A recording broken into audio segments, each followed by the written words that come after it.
بسم اللہ الرحمن الرحیم۔ السلام علیکم ورحمۃ اللہ وبرکاتہ۔ سلسلہ فقہی مسائل۔ آج کا مسئلہ کہ رکوع میں سجدے کی تسبیح پڑھ لینے سے نماز کا حکم کیا ہے؟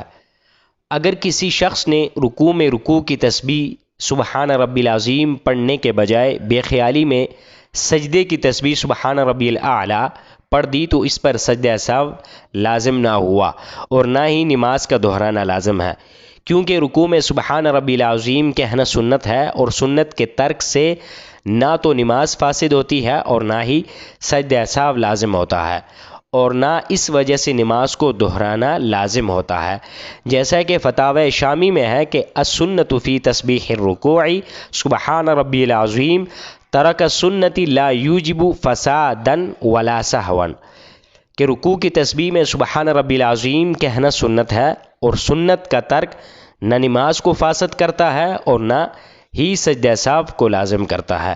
اللہ رب العزت ہمیں ان شرعی مسائل کو سمجھنے اور ان پر عمل پیرا ہونے کی توفیق عطا فرمائے، جو کہ ہمارے لیے بہت ضروری دینی مسائل ہیں۔